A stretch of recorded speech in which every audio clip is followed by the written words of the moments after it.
অলি একজন পরিশ্রমী কাঠুরে, যে তার স্ত্রী শ্যালীকে খুব ভালোবাসে। কিন্তু মাঝে মাঝে রাগের মাথায় ও ভুল কথার ফলে তাদের মধ্যে ঝগড়ার সৃষ্টি হয়। অলির স্ত্রী শ্যালী খুব অভিমানী আর সহজ সরল। অলির ছোট্ট ছোট্ট কথায় সে মাঝে মধ্যে আবেগপ্রবণ হয়ে পড়ে ও অভিমানী হয়ে পড়ে। এখনো রান্না হয়নি? একা হাতে সব কাজ গোছাতে একটু দেরি হয়ে গেল, এক্ষুনি হয়ে যাবে, তুমি একটু বসো। কি এমন কাজ করো যে রান্না করতে তোমার এত দেরি হয়?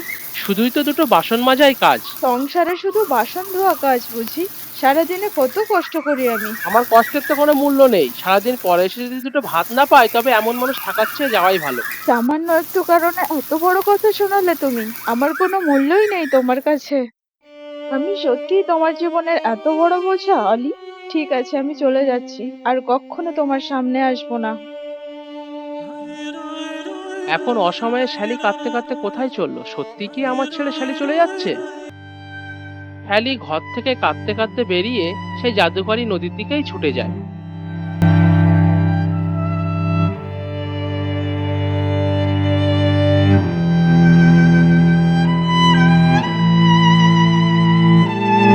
সারাদিনে কত কাজ করি, সংসারের সব কাজ একা হাতে গোছাই, তারপরে এমন শুনতে হয় আমি নাকি সারাদিনে শুধু বাসন মাজি।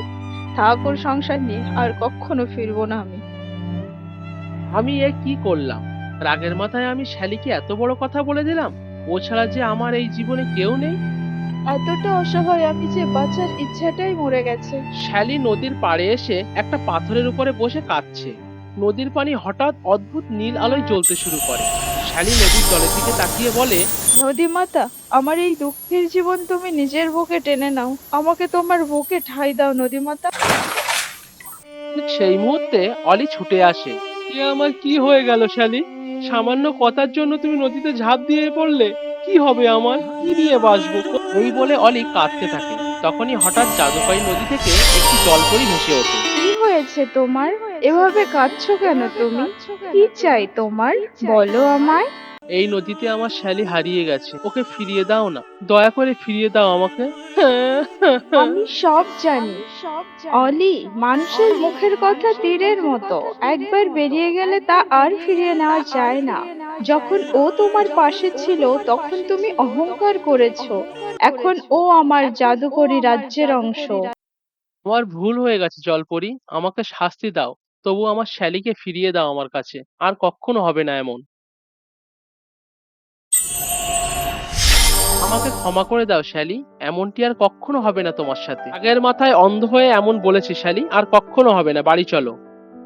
তোমার ভুল বুঝতে পেরেছো, এটাই অনেক। আমি জানি তুমি আমাকে ভালোবাসো, আমি আর কখনো অভিমান করে দূরে যাব না। মনে রেখো, রাগ হলো ক্ষণিকের, কিন্তু ভালোবাসা চিরন্তন। রাগের মাথায় এমন কোনো কথা বলো না যা পরে হাজারো কাঁদলেও ফিরিয়ে নেওয়া যায় না। অনেক ভালো থেকো তোমরা। এরপরে অলি আর শ্যালী তাদের ভুল বুঝতে পেরে চিরকালের জন্য সুখে শান্তিতে বসবাস করতে লাগলো।